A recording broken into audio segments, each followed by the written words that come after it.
नमस्कार मु रश्मि मो यूट्यूब चैनल को आपको स्वागत करुच्चे।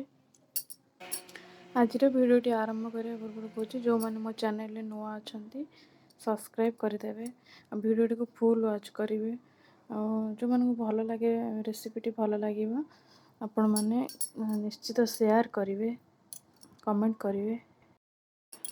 आज मु तैयारी कर रज स्पेशल पोड़ पिठा केमी तैयारी करटा हूँ अरुआ चाउल और बिरी केमती करिछि आपण मन देखंतु।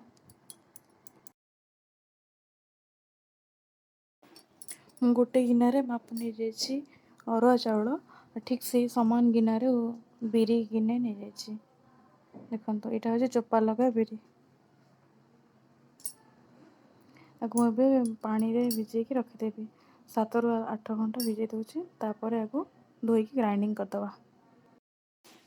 ये देखो मु बिरी को परिष्कार कर धोई देछि पूरा चोपा छड़ी देछि गोटे गोटे कोटे रही जाइछि।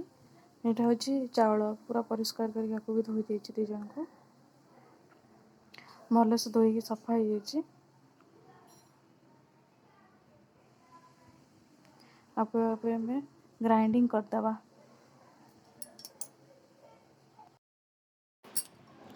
मुझे दी जन को समान समान परिमाण नहीं गोटे ग्राइंडिंग जार रे तो ग्राइंडिंग करदेवी पूरा चिकन करके बाटिदेवी। जी बिरी ने से चाउल पूरा समान समान ग्राइंडिंग कर दूची।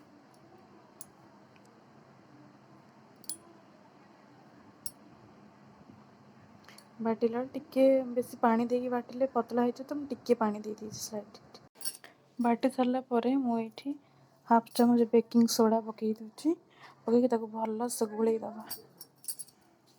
मुझे हाथ में गोलैबार कारण हाथ में गोलैले भल से फुल बहुत डायरेक्शन ने clock wise anti clock wise मुझे गोल दूचे जिते भल से घोड़े गोले गोले ये कले से पिठूटा मैंने आणाटा फुलीज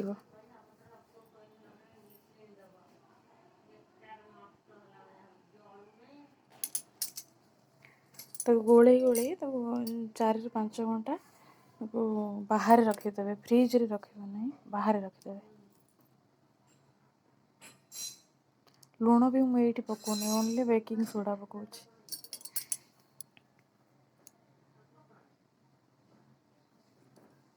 देखंतु गोलेवा द्वारा माने आणाटा केते पतला हे आसुछि।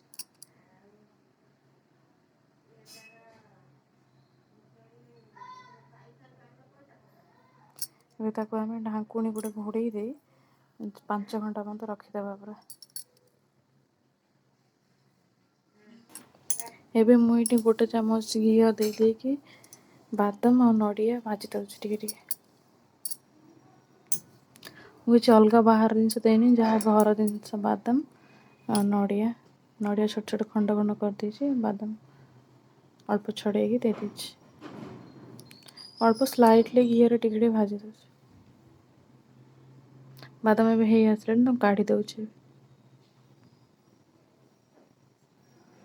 एबे हम नड़िया को से घी तावा रे भाजी दबाड़ी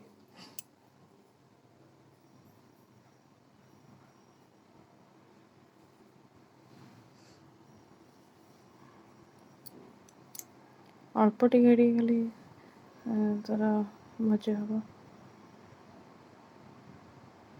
नड़िया भी हे आसला काढ़ी दउछि।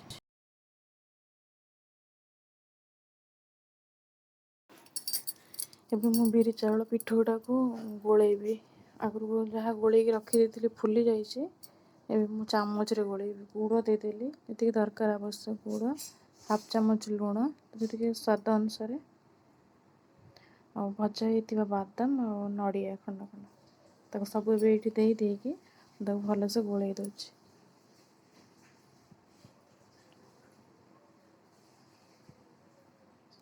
ए मुझे चामच रे भल से गोल दूची।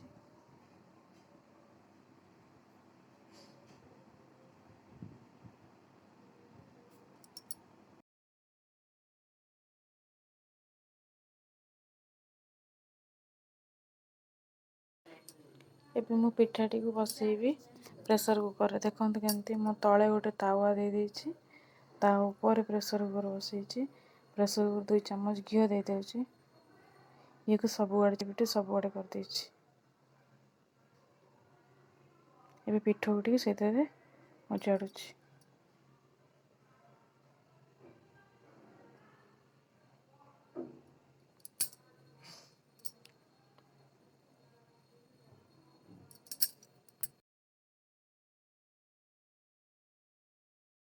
एवं हुइसिल टा काढ़ी तार प्रेसर कुकर ठिपीटा को दे देछि।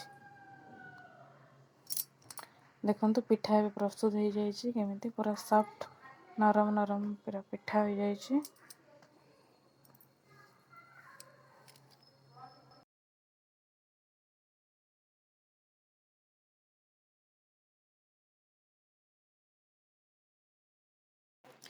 पिठा टी काटुच देखो छुरी रे, बहुत नरम सॉफ्ट पिठा होइछि। देखो आपण मन सुंदर देखा पिठाटा बहुत भल से भी बैटर टा फुली जाइतिला।